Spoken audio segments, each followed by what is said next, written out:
we all have done, our generation has done. And the only way to come out of it is to put nature at the center of all our activities. We must not try to win over nature. We have never managed to win over nature. Just look at California today. Look at Los Angeles today.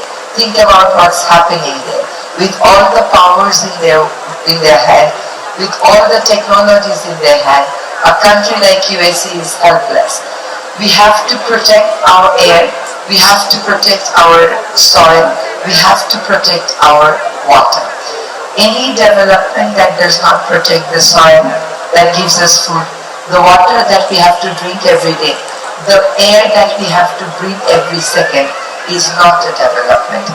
I'm sure you have come up with many innovative solutions about many of the problems you're facing today. And I'm sure the leadership that will come from you, the commitment that will come from you, will shape up, will form the basis of environmental agenda for the future. And as I say, that is where my hope lies. I just would like to share an anecdote with me. I'm not a pet person, but there used to be 3 stray dogs in front of my house whom my family would feed. One day, 2 of the dogs disappeared, and when the gate was open, my husband entered the house. One of the dogs that was still there started barking. It entered our house, and as if it was talking to my husband, giving him a complaint. So my husband inquired about the other 2 dogs, and we found out that the other 2 dogs were picked up by the city corporation as part of their, vaccination, sterilization program. And that particular dog that was left out came to us to complain to us about what has happened to his friends. So I called up a group of young people who work for the protection of the stray dogs, the street dogs.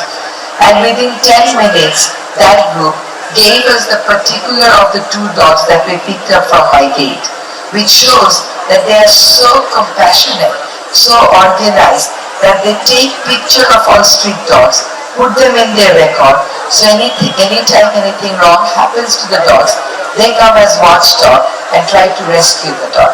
And that day I realized that your generation thinks very differently than how my generation thought. My generation thought that a building is development, a flyover is development. But your generation not only thinks about environmental human rights, they think about the rights of the other creatures.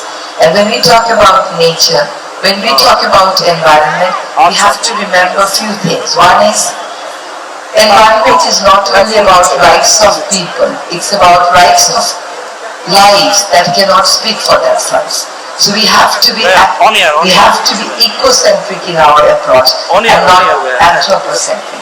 We have to put nature at the center and not development at the center, and then tailor-cut nature. You can't tailor-cut nature. Nature has its own rule to follow. And the third rule that I always say is, you don't really destroy anything that you cannot create. You can create 200 tannery factories. You can't create one Buriganga or one Dhaneshwari. So do not destroy what you cannot create. And I see noise pollution and sound pollution around me in almost all the boards. See, if 1,200 people who are present here, if you all promise that from today you will tell your drivers not to honk, you see that will be a major difference in noise pollution state. And it is absolutely possible to drive your car without honking. Try it from today, you will be successful. If you all stop carrying plastic water bottles, I don't have to then ban it. When I was in school, I would carry a flask, and that flask was a yearly allocation. So every year we will wait for a new bag, a new flask. And that will keep us going for a year. And think about yourself. All of you are buying one plastic bottle every day and throwing it away without without questioning yourself as to where this bottle is ending up. So if we would survive with one water bottle, one water flask, we will also survive with that. So you have to change your consumption pattern, your lifestyle pattern, and the work has to begin with you. I congratulate all of you who have participated here. I hope it will be an eventful 2 days for all of you, and you will take the lessons of your life from this event. Thanks again to the organizers, and thank you for inviting me here. Thanks.